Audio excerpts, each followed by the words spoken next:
Welcome to the Back to Health podcast, where we share inspirational stories of hope to help you reclaim your health. If you're suffering from a chronic condition and have been given little to no hope, if you've been told that there's nothing wrong with you, but you know there definitely is something wrong, or if you're just trying to be preventative and want to know how to reclaim your health, then this podcast is for you. I can't wait to share today's episode. Hello, and welcome to another episode of the Back to Health podcast. My guest today is an author, high performance coach, and motivational speaker.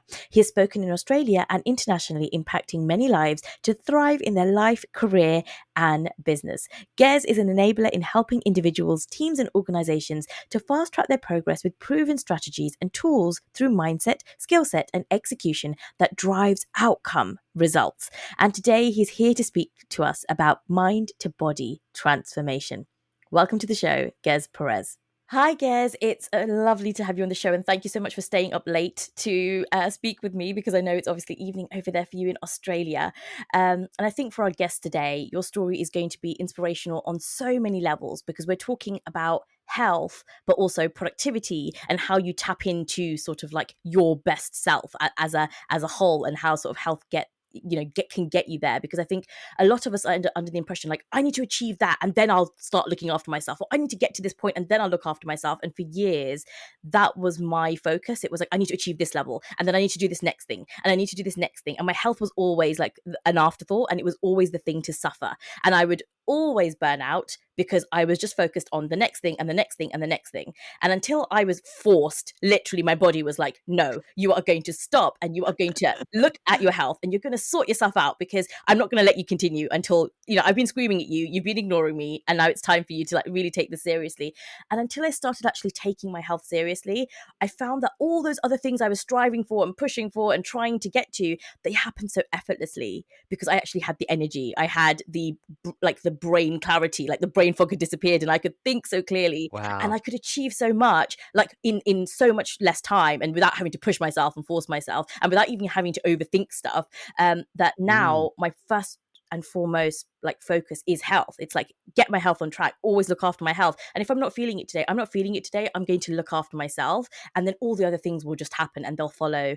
And I think you've got a Love story it. which can really like speak to this. So I'd love you to just sort of start at sort of how you came to this crossroads yourself, and sort of what motivated you Yeah. to make a U-turn, if you like.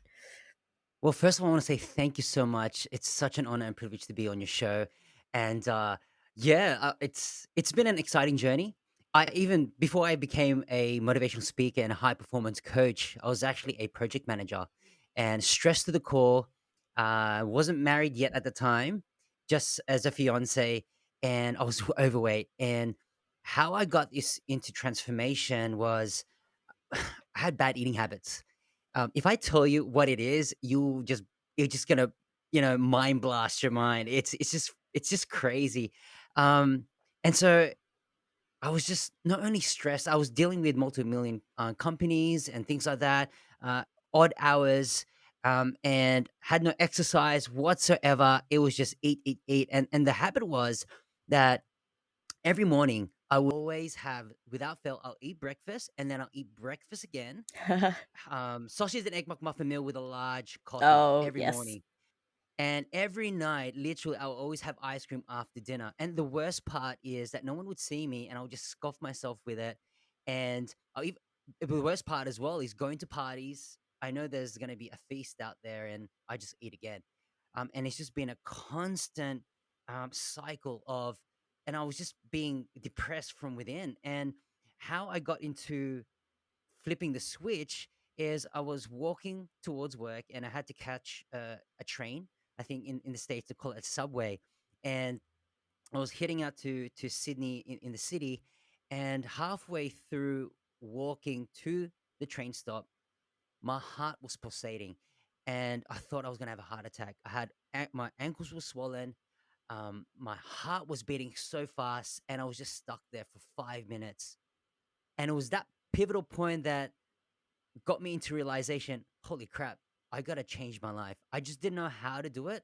I just said, I gotta change my life. And I'm not and through that pivotal moment, man, I'm like, if I'm gonna die, I'm not gonna get married. I'm not gonna get kids. I'm not. And I just didn't have any purpose. All I was just doing was, you know, uh, living my life where get an education, you get your certain degrees, and then you just work with no purpose at all. That's it. And I said, yeah. And from that moment, I said, okay, I went to the office and I just had a epiphany and like, okay, I have to go to the news agents and I had to find Men's Health magazine. And I did something crazy and I had no person development whatsoever. I had no PT at the time. I said, I got to look at this magazine. And the guy was like, what are you doing? Right. So I had three Men's Health magazine and I was like, man, I got to find who has got six-pack abs. Right. So I went back home and I cut it out. And I'm like, okay, this guy looks good. So I cut this picture out. I cut his head off and I put my head and I literally placed it on the door. And Amazing. every day I would look at that and I said, man, I don't know how I'm going to get there, but I'm going to get there. And that was the time where I wanted to get a PT, I got a nutritional coach, and I invested in myself for the first time in my life. I'm like, man, this costs money. But then I realized that you would rather invest in your personal health because you only got one life to live, right? Yeah. Whatever religious beliefs that you have, I respect that. But we only have one life to live and we got to live it with purpose, with meaning, with passion.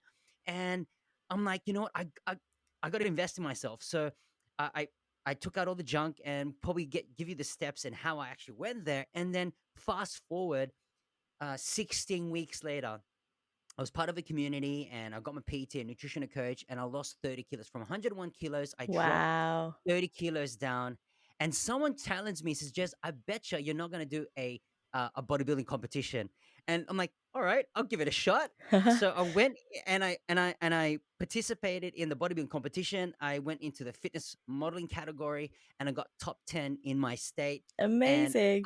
yeah, at first time, and that was it. Never come back to it. But someone challenged me. I said, you know what? Let's give it a crack. And that's the time when I actually changed my life because I knew that if I can change my mindset, then I know I can change my results from the inside out. And that's how I started my coaching journey. That is brilliant. And I just want to go back to that the image that you cut out and you stuck your head on. So obviously for anyone that's into personal development, you might know that that's sort of a way of vision boarding or sort of like Yeah. visualizing sort of like where you want to be, where you want to go. And so even when I'm on some Zoom calls, I don't Mm. have it on here because we're on Zencaster, but when we're on Zoom, I have like Yeah. my ideal background. So I've got like a window that looks out over the ocean. So that's like the place I want to be. Wow. And I sort of turn up to my meetings from that point of view because like I'm in Yeah. my ideal space and I feel good and it feels energetic. But I just wanted to know, like, did you know that that's what you were doing? Because you said you hadn't had much personal development experience at that particular point, or was it just like an instinctual thing that you just sort of did to be like, I want to see myself with that body, and so I'm gonna. Yeah, I just want to see myself. And I didn't know that that was the power of visualization. I didn't know Mm, that to put yourself into that mindset. And through that, I'm like, if I'm going to get that result, I got to do something about it. And that's when I had to deal with my habits. It was the eating habits. And then I realized 80% is what you eat, 20% is what you do in your yeah, training, yeah. but it's 100% of your total commitment and focus. And it was those habits that I had to get rid of. And then how did I do that? Like, how do I eliminate bad habits? Is identifying what it is. And so I love snacking. Hmm. We all love to snack, Yep. but it was chocolates and ice cream. And it's just that habit. You go to work and you get stressed out. I call it stress eating. Come home and without any thought, just munch it on, right? Yep. But I had to replace it. So I made a list. And again, no personal development at the time. It was just primitive. Just okay, I got to do something. So I written down all the things that I've been eating, and I said, what can I do to replace that? Mm, And so it's great to do that on your own, but it's even powerful when you have accountability. Then yeah. I shared this story. I said, look, I'm going to trust you with this. I'm quite overweight. I'm not confident with myself. Can you help me be my accountability partner? And from that moment, he goes, okay, Jez, I think you should get a PT. All right, I'll get a PT. Oh man, it costs a lot of money. Yeah. Food is going to cost me money, vegetables and all that type of stuff. But then I realized once you get into habit, then you start to be more smart. Okay, I don't need to spend, a couple $100s. I can just be minimal, just spend and just budgetize and really know how to do my macros and things like that. It was so hard in the beginning, but when you start to get into the habits and not be in that past again, and I said, you know what, I don't want to anchor myself into the past anymore. I know I've got a Mm, better future, but it's just step by step. Be in the right mind frame, be with a supporting network, and then just be accountable with your goals and one step at a time. And that's how I got started. And then that's when I start to say, I got to read books. I got to, and there's a quote, right? It says that the the five closest people you're with and the books that you read is the person that you're going to become. Yeah. So I meant, oh man, the people I'm with, no offense, they kind of have bad eating habits. They're like my drinking buddies, blah blah blah blah. But then I said, you know what, I gotta respect myself, I gotta respect my body. They can Mm. understand. So look, for this period of time, I just need to zone in and just focus on myself, becoming the better version of myself. And that's the only way, is to have a desire, be disciplined, be determined, and develop along the way. I really love that point because I think a lot of us are aware of the thing about, the five people you spend the most time with are the people that, the person that you're most likely to become. But I think it also works in sort of flip or reverse because I Yeah. found that when I started looking after my health and I was more mindful about what I was eating, my kids were watching what I was doing and they were like asking me questions like, oh, are you not eating this anymore? Why are you not doing this? And then I explained it to So them. true. And then Yeah. they started making better decisions about actually, I'm not going to eat five of those cookies. I'm just going to eat one. One. And things like that. And my husband, just as a like, he didn't do. I did a sort of it's a lifestyle program, like you getting back your Yeah. health sort of thing. And my husband Yeah. didn't do it with me, but because he was just like eating, we were cooking together, so he was just eating the foods that I was eating. He was still eating some of the other stuff that he normally eats, but even just because I was doing it, he lost weight without even trying because like I think the good habits just sort of like almost are a bit of a ripple effect. And so without Yeah. even persuading people, like I didn't ask anyone to join me on Mm. it. I didn't. I do think an accountability partner is a good thing. At that particular point in time, we were in lockdown, so like I didn't really have much of a choice in terms of like there was a community supporting the thing, so I used them as my sort of accountability, and we all Yeah. shared our stories. But I wasn't like going to force my, like a lot of the times you can be quite like, I'm going to do this and do it with, like do. But I don't think that my husband wasn't. Didn't have the health issues I had, so he wasn't inclined to like Yeah. have to make those changes. But it does have a ripple effect, and it does spread to the five or six people you spend time with. So I love that it works both. 100%. I love that it works both ways because you can think like, well, I'm just this person and I'm doing this by myself. But actually, people are watching you. And when they see the changes that you've made, they're going to want to ask you questions and they're going to want to learn from you. And they're going to want to sort of like mimic what you're doing if they can see that you've got results. So sometimes when people are saying, 100%. I'm so frustrated, I can't get my husband to eat healthier, or I can't get I can't get my children to stop eating this sugar. Yeah. It's like, stop trying to force people because by verbally telling people, don't do this or try this or I wish you would do this, you're Yeah. actually just actually making them almost want to go against you. Just because they don't want to be forced into doing Right. something, they want to go against you. And Yeah. so just be an example. Like don't talk about it. Don't force anyone to do it. And I think I heard this advice from Candice Cameron Bure, who's from Fuller House and Yeah. Full House. Uh-huh. She mentioned because she was talking about her faith and like does her husband sort of follow the same things? And she was like, Yeah. I don't force my stuff on anybody. I just Mm. live by example. And if people like the way I live or they like what they see or That's they think powerful. my life is great, then they will follow and they will just adapt to that. And I think that was the best advice because sometimes I would get really frustrated, like, oh, my husband's eating all this stuff that I really want to eat. Like he's not supporting me. But it's like, well, no, because you've got to take accountability for yourself. And then when he sees that Absolutely. I was getting results, he actually now is like, oh, Want to follow. maybe I don't want to eat all Mm. of that. Maybe I don't want, I don't want to do the things I was doing because actually that's not good for me. So yeah, I think it Yeah. works both ways, and I think that's really important to understand the other way as well. But it is really important. I think let's come to the community aspect. It is really important to surround yourself with the right support when you're going through Yeah. change like this because people in your current circle may not understand where you're coming from. Like when you're first making these changes, you're like, what are you doing? Like Yeah. this seems a You bit should be extreme. eating. Yeah, this seems a bit extreme, like because they are the people that have probably similar habits or don't see anything wrong with what you were doing because otherwise they might have called you out on what you were doing in the first place. So it is Correct. really important to find that support and that community who do understand you and can cheer you on, and if you're having a wobbly moment they will stop you from sort of doing the thing that you might be doing to self-sabotage yourself. So can you speak to 100%. like what was your community, what was your support system, how did you find that? Yeah, so the support system that I had was, I just reached out and, I looked at, a couple of people that I look up to who got the same similar results as well. And through that kind of modeled, I'm like, wow, if he can do it, I can do it as well. Yeah. And that's how I got into their community. And I found out, wow, there's actually a lot of people who are currently in the same journey as I am. And so not only that we're accountable to each other, I was like, it got me motivated without the hype to say, you know what? It's all up in here. And Yeah. if I was able to change my mindset, then I know I can do this. I can. And, sometimes we make a mistake and I kind of falter, but I just kept on going. And like, yeah, I stuffed up one day, but that's not going to stop my journey. And people think it's a sprint, but it's really a marathon. And you know what? It's a lifestyle. It's a lifestyle. Yep. It is 100%. And it's not just a 16-week and then boom, you go back to where you are. exactly. It's a lifestyle change. And then you don't beat yourself up. It's more on, okay, I made a mistake. That's okay. I'll bounce back tomorrow. It's fine. But so many people, when they, and that's why, a setback is always a setup for a comeback. And I'm a firm believer for that, right? Love And that. people say, oh, just do it on Monday, or I'll just do it tomorrow. Yeah. And they make so many excuses, and they have this procrastination, and they procrastinate. And this is where we need to like say, you know what, what's more important for me now? I'm doing this because of my family, for my kids. I want to catch up the energy levels. And you were saying that when you look after your health, everything will start to follow. And through because there's three C's, right? You have, certainty. And when we're overweight and we're kind of not feeling great, there's uncertainty about it. But when you have Yep. a bit of a guidance and direction, the next C is you got clarity. You get clarity to where you want to go, and then it brings you confidence, and you start to love yourself. And I think so many, and you said it, people self sabotage is because they don't love themselves. But when you Yeah. start to, see who you are, that you are more than enough, and you see that you are worth it, and you have that person of value inside of you, then you start to, hey, by the way, you start to feel good from the inside out, and anything that comes from in will start to manifest the outer.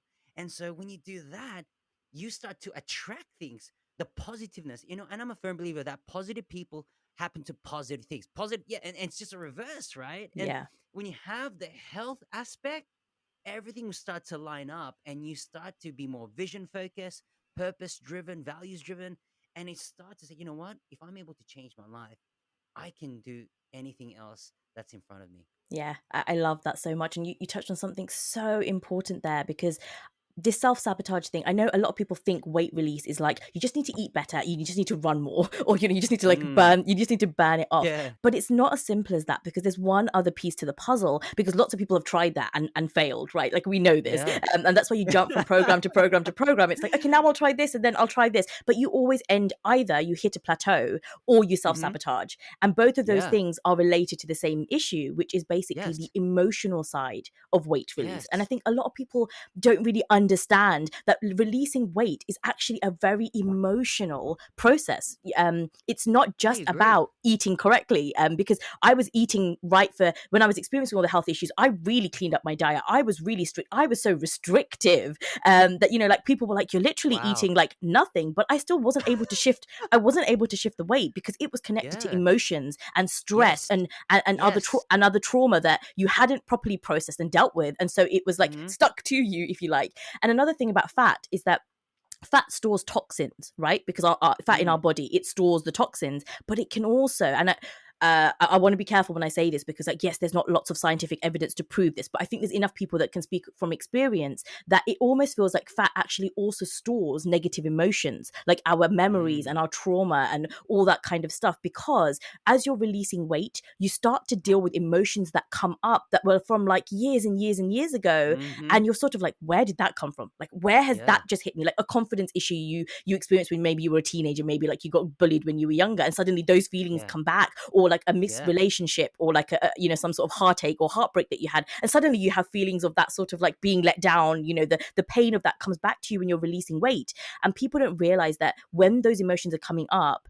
and you're not dealing with them again, you're trying to like bury them again. That's where you hit your plateau, or you start self-sabotaging because you need to comfort eat to get yourself like sort of to deal with those I emotions. seriously, I totally agree with you. And so many people are in that rut, right? Yeah. And you mentioned so many things about the negativity of the toxins and things like that. Between us, I agree with you. And the reason why is this: when someone is trying to achieve their goals and they're doing so much, right?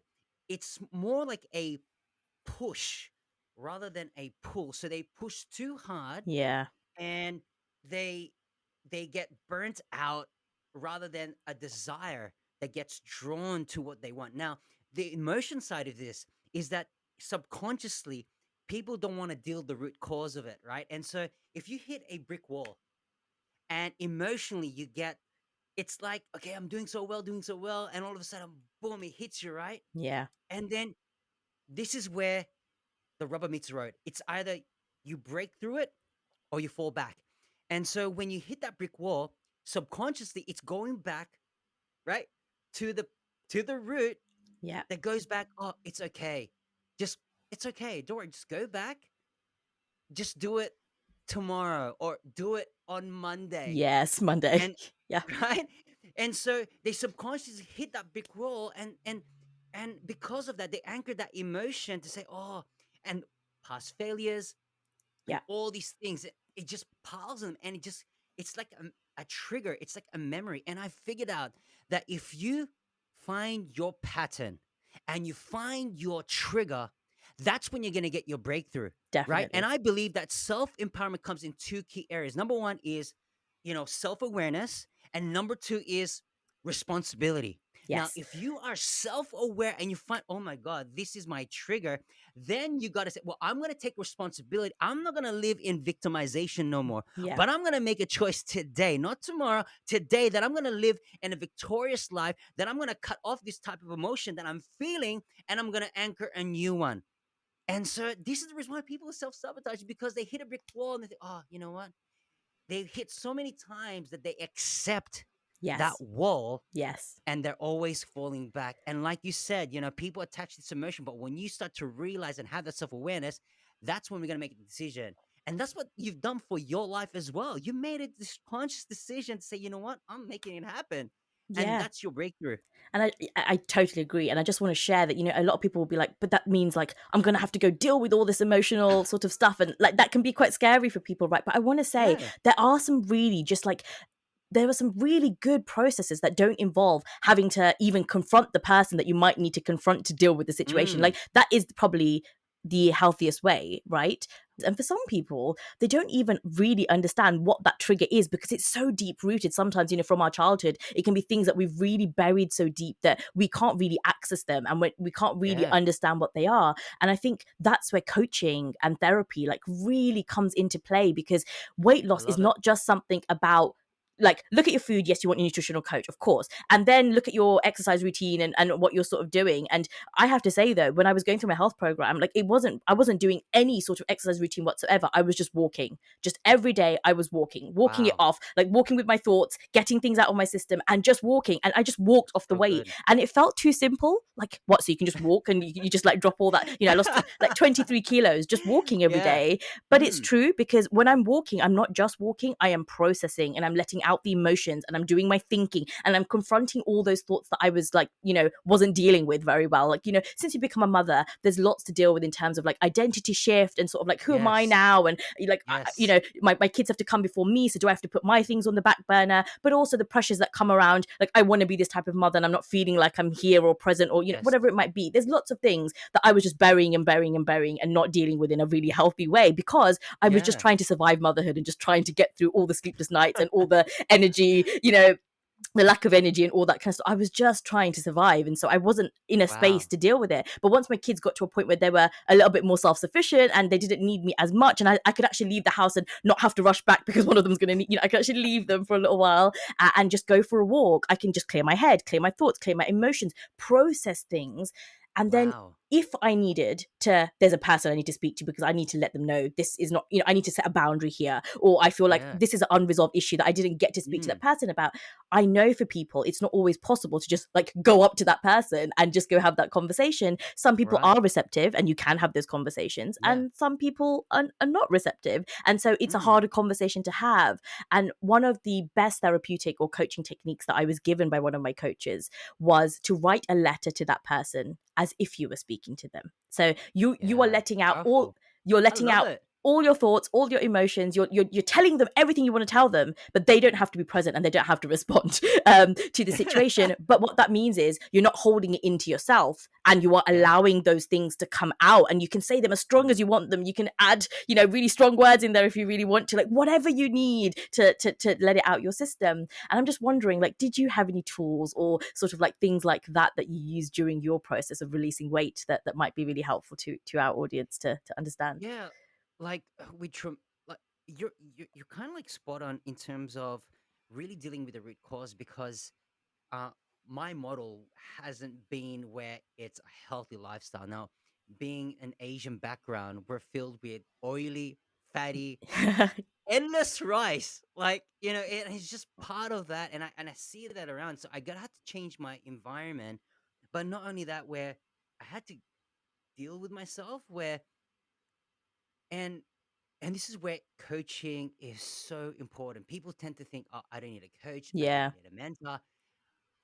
But if you want your breakthrough and you want to elevate to the next level, sometimes you need someone with a different angle because we're just so tunnel vision that all we see is what in front of us. But there are different angles. It's like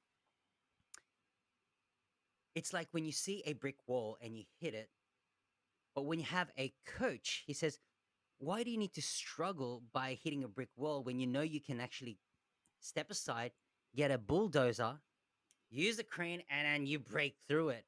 And and so sometimes we get stuck and we don't see that lens. But Mm, when you have a coach that kind of coach you through it and guides you through it, that's when I start to realize, okay, there's more than just the outer. And it about changing your lifestyle, etc., etc. But it's really deep rooted, and not until actually written down the things that kind of like as to when did it start, why was I feeling this way, mm, and thirdly is what put me into this decision where I kind of made that decision subconsciously, lived like this type of lifestyle. yeah. And I really dig deep, and it was like through my family. My family had a different type of eating lifestyle that I was accustomed to, and it was there. And then I'm like, oh, okay. And and sometimes we just need to take a break and really fall back and really dig deeper. And once you find what the root cause is and you make that conscious decision to get better, that's when you start to see progress, right? Not perfection, but progress.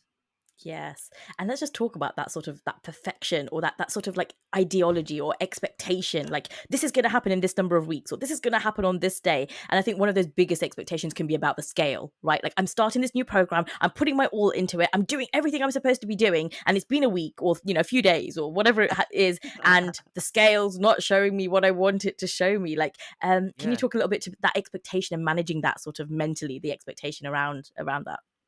Yeah. I think a lot of people tend to think that they look at the scale and they look at it every day and think, how come I'm not?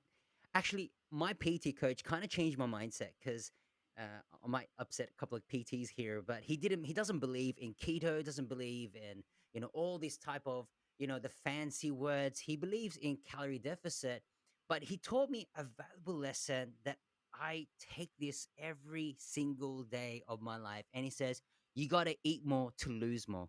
I'm like, Mm, how does that work when I'm trying to lose weight?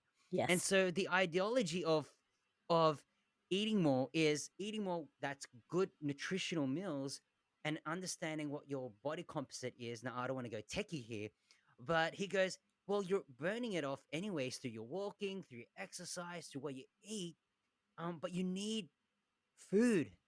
And people tend to think I'm on a diet to not eat less, and you if you know what I mean, right? And so Yeah. I'm like, how does it work? Like, I'm not even losing the weight.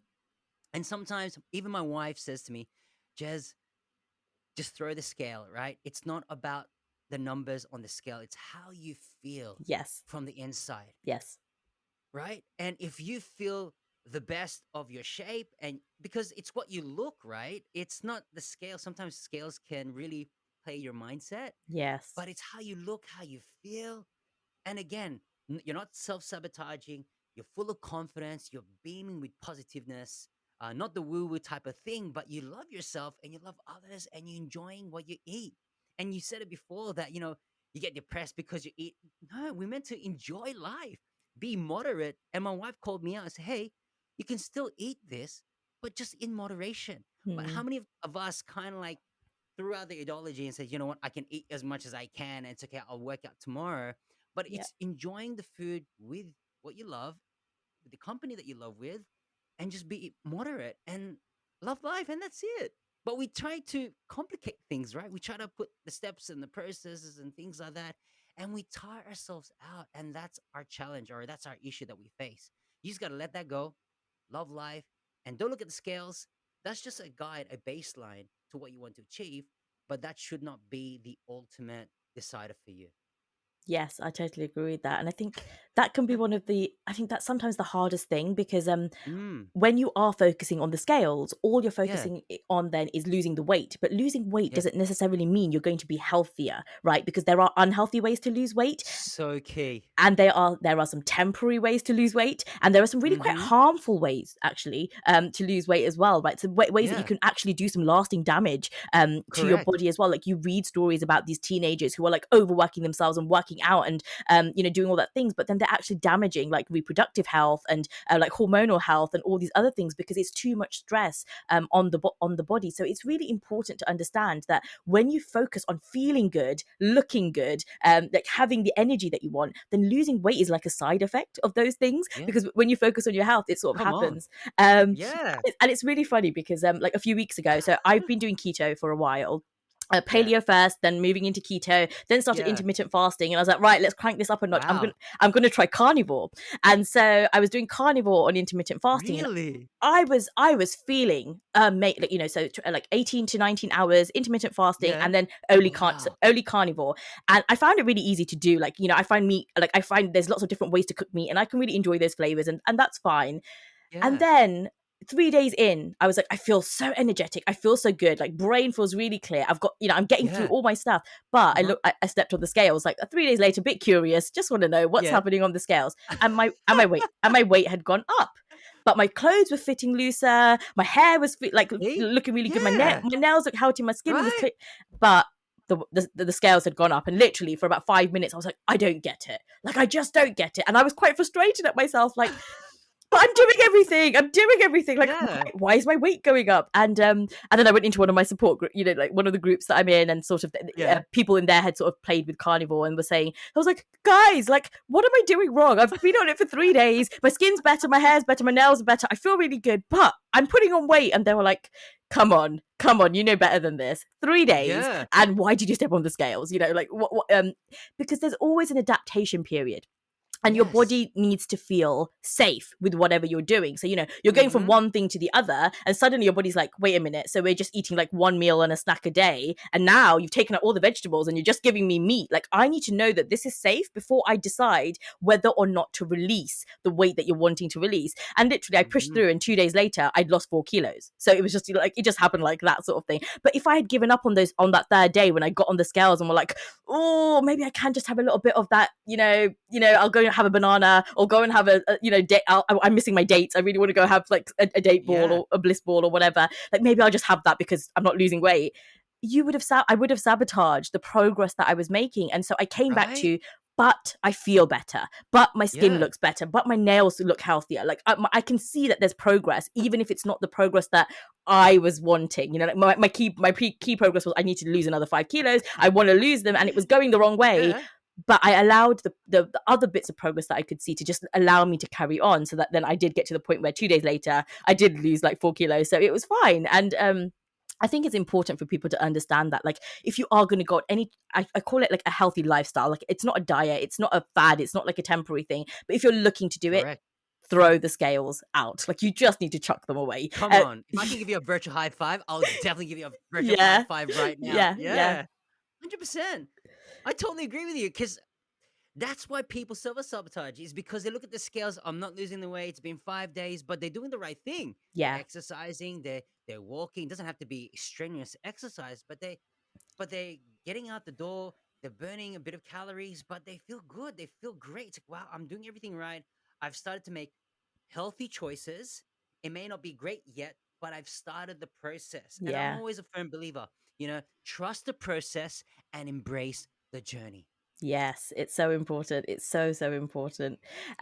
So I think earlier you touched a little bit on cost, and I think this is one really important side of the puzzle as well, because people look Yeah, at like, I need to buy organic, I need to buy grass-fed meat, I need to do all this stuff, and I need to get some temporarily you may also need to do some supplementation because you may be yeah, deficit in certain vitamins and minerals, and they're like, oh my god, this is gonna like you said, like you looked up a PT and it was like, oh my god, this is gonna cost me so much money. cost, yeah, But I think it's really important for people to understand that cost, like the cost benefit of that, because it's so much better to put that cost in now rather than having to pay for medical treatments or like trying to deal with the issues that you may come up with later, and trying to fix that in retrospect is much more expensive, and you'll have to do it in one go rather than doing it sort of like gradually. But the other side of that is that, remember, when you're eating healthy foods, you don't need to eat as much as you're eating when you're eating all the I call them that is non-foods. correct.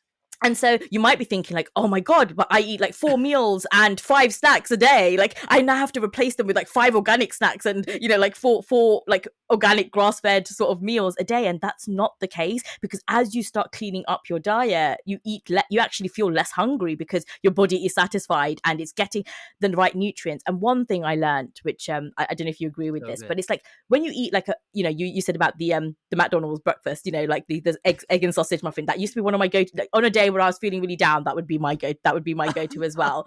And like when you eat that stuff, there's like a little bit of nutrition in there because there is some egg or like traces of Yeah. real egg, and there is some Hmm. like meat in there. So there's a little bit, and your body has it, and it's sort of like, right, I got that much, I got that much, I'm looking for about this much, but you gave me Yeah. this much. And so I'm hungry. Like, why do you get hungry after you eat fast food? Like within half an hour of eating fast food, you're hungry again because your Hmm. body's like, where's the nutrition? Hunger is a sign of malnutrition. Like, I am looking for nutrition, there are things that I need, and can you go find them for me? And so when you then Powerful. when you have that call for hunger, and you make a decision as to, I'm going to eat those like potato crisps or chips or whatever, versus I'm going to go get that apple, one's going to feel, even though the potato chips might be more filling because they're oily and greasy and whatever, the apple's going to actually satiate you because it's giving you the nutrients that your body's like basically looking for. And so when you make those choices, actually you will be eating so much less, because that meal that you have would have given all the nutrients because it's full of nutrients, and then your body's not hungry anymore. So I think it's important for people to understand that it can seem like it's more expensive, but you're not going to be eating the 5 snacks and the 4 meals or 7 meals you might have had. You're going to be eating probably 2 to 3, if that, and you may not even be snacking. But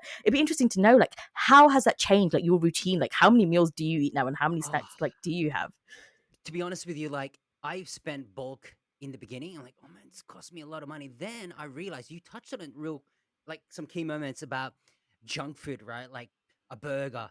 Like if you look at it, it's going to cost you about $5 or Yeah, however the conversion rate may be. But then if you eat an apple just costs less than $1, or however you it. So in terms of that perspective, you're actually saving a lot more money, because if you spend on money on junk food and all, in fact, you spend a lot more money in that gives you less satisfaction. You feel full for a moment, yeah, but then you're always craving for more. It's because of the sugars and all that. And again, I don't want to go techie, but you start to feel like I need to have this because it's kind of like it's going to satisfy my craving, but you don't have that sustaining energy.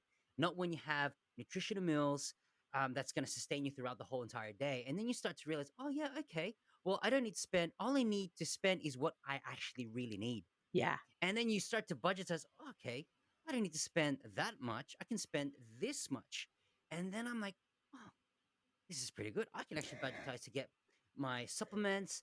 And again, uh, I didn't even touch on this, but my mom, and the reason why I got into health is because my mom was, diagnosed with cancer, breast cancer, and it was around stage 4. And at the time, she was, eating unhealthy. And when she was diagnosed, she didn't go for chemotherapy first first part of her life. And thank God she's still alive, yay, kicking goals. She's still alive. It's because she changed the way she ate. She did 1 year of just eating vegetables, purely eating clean. And from that moment, she went back, and the doctor says, "What's going on?" She had to sign some papers saying, she didn't want to go through chemotherapy at the time, and they couldn't find any trace of cancer. Is because of the way she ate. She completely changed her diet. And I thought, my goodness, this is gonna cost a lot of money. But she was able to budgetize. I'm like, oh, mom, you didn't have to spend that much. Because no, I didn't have to spend that much. And this is the budget, because you just budget for next 3 to 5 days and replenish that. And this is where I found out that eating healthy is actually more beneficial. It's actually going to save not only your life, but also your medical bills, right? You're not going to be popping up medicines and pills. And Yeah. this is the reason why people have this conception of it's going to cost a lot, but that's just a lot of excuse, right? But if you invest in your health, in your life, you would rather want to live the rest of your life as much as you can, long life, rather than have a short temporal life that you feel it's like instant gratification, right? And but the end result may not what you want. And so that's why it's not only a lifestyle, but you're building that resiliency through your health, and it's a process, and you'll That's get such there. that's such an inspirational story. And I think, kudos to your mum for being brave enough to sort of take that route and be like, "Do you know what? I know that if what I have put into my body is what has caused the cancer, then I need to change what I put into my body to heal that cancer." And I think a lot of people don't like that's not even a Yeah. conversation that you sometimes get to have with your doctor. Like, I've got these Yeah. symptoms, and it's like, oh, here are the pills that sort of like suppress those symptoms. But it's like, but what caused those symptoms? Well, a lot of what causes it is nutrition and then the toxins and all the things that we have in our environment. But if nutrition, what you're putting in is what is building up your cells, and your cells are, I read in this book that because people eat so much junk food, people in the world are now just literally walking, talking Big Macs because Yeah. that's what everyone's eating, and their cells are reconstructed, made of Big Macs, and so people are just walking, talking Big Macs, basically. And so if you know that that's what you're putting into your body, and that's that's what your cells are made of, then if you Yeah. put clean stuff into your body, your cells will clean themselves up when you give them the Absolutely. opportunity to do that. So yeah, I mean, like, I'm so happy to hear that story about your mom, and like, I wish her all the best. And I hope, and that's amazing that that's then inspired you. Like, we talked about ripple effects, right? So Yes. you saw that example, and that had a ripple effect on you. And maybe you can talk to us about how you're then trying to create that ripple effect now with your coaching, and sort of the journey that's taken you on. Yeah. So I believe there's three key elements in getting a result, and what you put in is what you're going to get in a result. But what starts is the mindset. The mindset is key. You need to go back to your values, your purpose, and anchor that. And then you start to have that self discovery. And then the next step is about the skill set. Doesn't mean that you're talented or whatever it is, but it's actually taking that action. So what you have is a game plan. And what we talked about earlier on is the supporting network that you have, deep dive again, self discovery, but it's a skill set that you put together, and then just taking action. But you gotta love life. A lot of people tend to think that going on a diet or changing your healthy lifestyle life sucks. It's not. You gotta enjoy it, Yeah. and you don't have. You can still have, you know, your days. You can have your cheat meals, but not cheat days. But you just gotta enjoy life. And once you do that, everything will start to be in a ripple effect. But you gotta make that choice now. And I'm a firm believer that the choices that you make today will always determine your tomorrow. Yes. And if you speak to your future will come to you. And if you do that, things will start to have that ripple effect. And it's at the end of the day, the ball is on your court. So, what are some of your top tips on how people can start speaking to their future? Because I guess for some people who are not so into personal development, that can seem quite a broad, or like, what do I do? How do I speak to my future? Yeah, could you give us some tips on what people could Yeah. do? So speaking to your future is, affirmation. And people tend to think it's not, oh, it's just too weird for me. It's a bit woo woo. Yeah. This is like hocus pocus. It's not. What you're trying to do is when you start to speak it, there's something about speaking it out where it starts to manifest. It's not like, again, not woo woo type of spiritual stuff, but what you're trying to do is you're speaking to your subconscious mind. You're rewiring your mindset to say that I can, I will, and I must. And when you start to visualize your future, it's called future pacing. When you start to future pace yourself and you start to speak it to existence, you start to rewire your mindset that there is a possibility. And the more that you speak positive things to your life, the more that you start to be more doubts. There's no self doubts, there's no self sabotage. And anything and everything that you start to do will start to affirm yourself that, hey, I'm doing this. I am doing this. I can do this. And it's repetition every single day. And again, it's building that habits. But speaking your future is, again, visualize it, write it down, put a date on it, and then start to have that self discovery. And how you speak to the future is rewiring your mindset. And that's a daily thing. It's not just, oh, once a week, next month. No, it's every day. And you just challenge yourself. You wake up the next day, and, with no Robbins, the 5-second thing, you wake up, be grateful, and say, I can do this. And you just start with the small things. Don't jump the gun and make it hard for yourself. Oh, I gotta do this for 5 minutes. No, Yeah. just start with just the simple stuff first, but then you challenge yourself each and every day. And that's how you get better and better and better. And I think this is it's so like-minded to sort of health, because people do affirmations for 3 days, like, oh, nothing's happening. Like, oh, I haven't seen the money come that I wanted. I haven't seen the new house that I want. Where's my new car? And it's like, it's the same thing as sort of like the losing weight. You won't see the things happening. They're happening in the Hmm. background. But again, Yeah. your body and your reality is trying to figure out, like, is this thing safe? Like, you want this, but are you Come sure you on. want, like, are you sure you want this?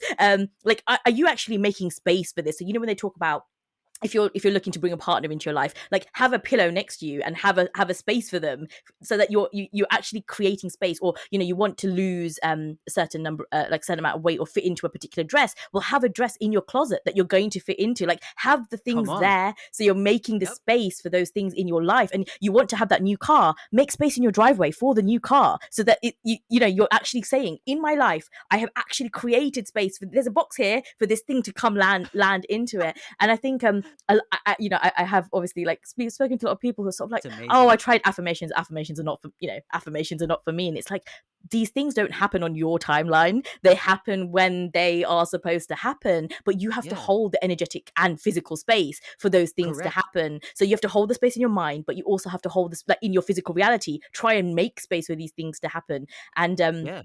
And I do it. do it. Yeah, exactly. Yeah. Exactly. A And lot of you, people, this is the reason why people affirmations don't work, is because they say, but they don't do, right? Then yes, it's like, I yes. want to lose weight. I'm gonna lose 5 kilos, 5 kilos, 5 kilos, It's like, but what are you doing but they're about not it? doing anything. Yeah. Exactly. Oh my gosh.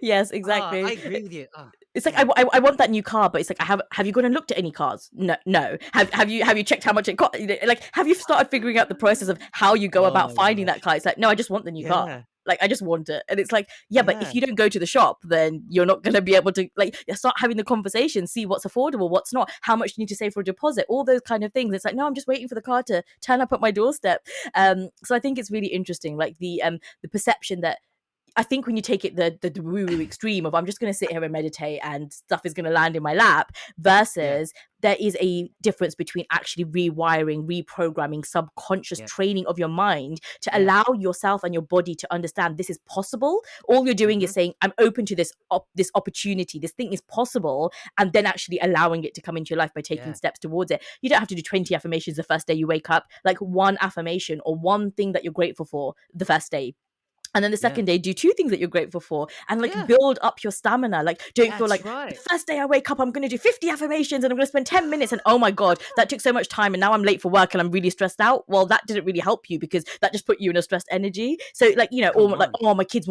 kids interrupted me halfway through my affirmation, so now I can't do affirmations don't work for me because I don't have the time. And it's like, well, one affirmation when you're having a shower, one affirmation when you're making your tea in the morning, one affirmation Yeah. when you're eating your lunch. Like, you don't have to do everything in one go. You don't have to do everything, like, all at once. You can build up the stamina, and I think it's really important for people to sort of like understand that these are not things that happen 100%. happen quickly. And I And understand it people, too, because yeah. I was impatient. I was that person. I was like, I've done 50 affirmations for 3 days and nothing's happening. That was me at one point.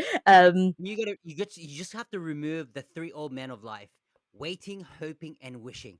Oh, If love you that. have a lot of people hope, they wait and they just wish, but they're still the same type of person. It's not until you get rid of that and you start making it happen. And like you said, start with one, but take action on it. Yeah. You create the space, but it takes, I've, like yourself and me, we interview successful people is because they've got like a toolkit that they have, and it's all about effort. When you take just a little effort, and while people are just moaning and complaining and stuck where they're procrastinating, well, you're actually taking one step effort. You're actually one step ahead of everybody else. Yeah. So that's a good thing, right? So just take that small effort and build that habit. And over time, you start to get into motion, you get into flow. And then, like you said, the ripple effect will start to happen. I love that so Love much. it. I think Oh, that's man. such a great great note to sort of like end our interview on today. But I'd love to have you on again, because I think there's so many more nuggets that you have to share with us Oh, on like 100%. so many aspects of life. But thank you so much, Gez. Are there Thank any you. final thoughts or anything else that you'd like to sort of leave us with today before we say goodbye? So I want to leave that thought with everyone is the choices that you make today will always determine your tomorrow. And if you continue to listen to this podcast from Roshani, man, guys, keep on going. She's amazing what she does. She's kicking life and really putting this content together with such amazing value in this. And yeah, I just want to leave it with all the listeners out there and just keep on doing what you're doing, what you love. And yeah, and by the way, there is all the links that will be provided today. Yeah. Value, it's all for you guys. So yeah, Yeah, so thank you so much. thank you. We'll be linking some really great freebies from Gez below. And, if you want to get more into visualizing or, talking to your future and all of that kind of stuff, there's some great inspirational content there. So do be sure to check that out. Thank you so much. I really don't want the conversation to end, but we Me are too. we are out of time, but I'm sure we'll connect again very soon. 100%. Thank you so much. Have a lovely day. You too. Bye. Thank you so much for listening to today's episode. If you would like any of the links or the show notes, you can follow them in the description below. And for more episodes of the Back to Health podcast, please be sure to follow us on YouTube, or you can follow us on Spreaker, where we host our podcast. Thanks again, and I look forward to joining you for another episode of the Back to Health podcast. Until then, stay healthy, stay happy, and stay informed.